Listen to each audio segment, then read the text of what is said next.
This is the subtraction of decimals notes that are found on your Rules of Decimal Notes page. So you need to find this section with me, and then we're going to fill in the blanks and do a couple examples. So just like with addition, the first step is we're going to just find the decimal. Okay, so in this first example, we've got 10.7 and 6.23. So recognize that. Next, we're going to line up the decimals. Okay, so fill in that blank, decimals. That's just like with addition. So addition and subtraction, we have to line up the decimals. So we're going to do that here first. 10.7 minus 6.23. Notice I've got both my decimals lined up vertically. Okay. Now fill in the empty spots with, same thing as addition, we're going to fill them with zeros. Okay, so I've got an empty spot here, got an empty spot there. The next thing we're going to do is to subtract, just like we're used to doing.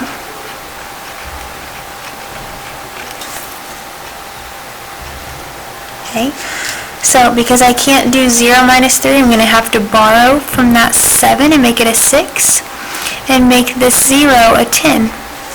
Alright, so now I've got 10 minus 3, which is 7. Okay. Then I've got 6 minus 2, which is 4. Okay, I can't do 0 minus 6, so I'm going to have to borrow from this 1, cross out that 0 and make it a 10. So now I've got 10 minus 6, which is 4, and then 0 minus 0 is 0, so I'm just going to leave that off. The next step is to bring down the decimal, just like addition. So, addition and subtraction are very similar. You've got to find the decimal, line them up, fill in the empty spots with 0, and then whether you add or subtract depending on the problem, and then you bring down the decimal. Okay, so we're going to bring the decimal straight down. Okay, let's do one more example before I let you go practice on your own. We're going to do 18.7 minus 9.23. Okay. My first step was to line up the decimals. We did that, and we found the decimals, then we lined them up. Now we're going to fill in the empty spots with 0. Okay. Then we're going to subtract. So I can't do 0 minus 3, so I'm going to borrow from the 7 and have 6. I'm going to change this 0 to a 10. Now I've got 10 minus 3 is 7, 6 minus 2 is 4, 8 minus 9, we can't do that, so we're going to take away from that 1 and make it a 0. And then I'm going to carry and do 18. 18 minus 9 would be 9. And then 0 minus 0 is just 0, so I'm going to leave it off.